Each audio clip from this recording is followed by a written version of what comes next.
No, it's funny, I just happen to have this issue of Art in America floating around in here. Somebody gave this to me recently, but this is July '87, and in this Lily Way interviewed 8 abstract New York painters. And Ross, one of these night paintings, is on the cover, but also Marcia Hafif is interviewed in here, as is Martin. And this was very much Ross's moment. And to an abstract painter, a lot of people, they don't understand kind of what Ross was able to do for a younger generation of artists as far as influence. Sometimes I think they think about his work in other terms, but to a painter, it was a period where he was remarkably inventive and willing to break the rules of the orthodoxy.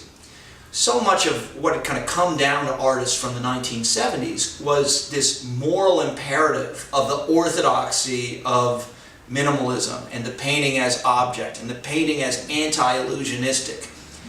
Ross, because he had a social agenda and because his work was swept up into the emergence of the AIDS crisis, it was very politically charged, and he was able to take the kind of actions and mood of what was happening in New York and respond to it in a way where he weighed imagery against representation.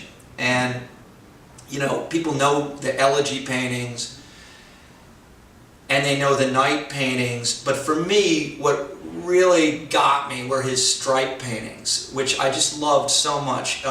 He created these, soft focus lines, either over white background fields, which had kind of flashes of chromatic color, or silver backgrounds. And for me, the intensity of the retinal experience was so incredible. But also I responded to just how they were made in this incredibly rudimentary way, using an oversized T-square that hung from the top stretcher bar and a paint stick. So it really appealed to me on so many levels. When I was visiting Ross, I was kind of starstruck. He had this kind of magical building, 77 White Street, and it was an entire building that I think he and his father had been able to purchase in the 70s, and he had rented out floors of it, but it had therefore been home to the Mud Club on that alley side street.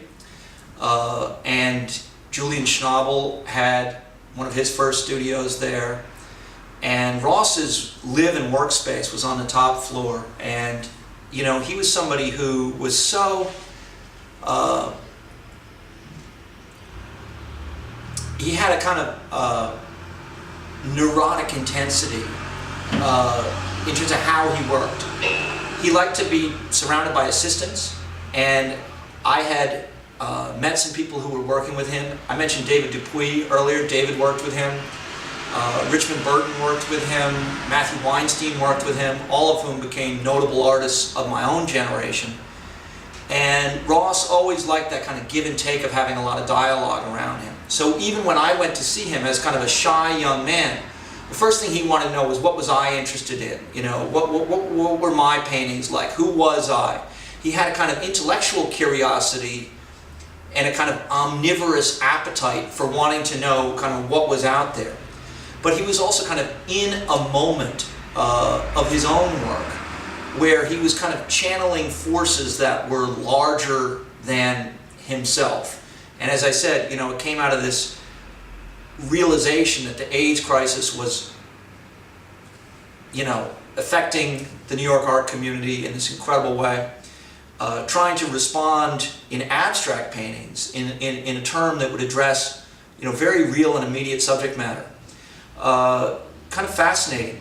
But I also thought one of the things about Ross was he never was afraid of following his own worst tendencies. And I know that that you can say, well, wait a second, that's a horrible thing to say about somebody, but all these things in his work that look like kitsch, giant snowflakes or owls, or the big bow on the stripe painting that turned this, enormous color field op art painting into, a birthday present. You know, it's kind of horrible, but in a way it was so transgressive in terms of its relationship to the orthodoxy of New York minimalism that it said, listen, this is a language that can be broken apart and reassembled. It doesn't have to be reassembled in the language of conceptual abstraction, where it's part brushstroke, part monochrome, part photograph. It can be actually taken apart as visual language and as shared memory or history and put together in personal terms. So, you know, a lot of people say about Ross, well, listen, this is the abstract painter that reintroduced imagery, you know, representation versus abstraction.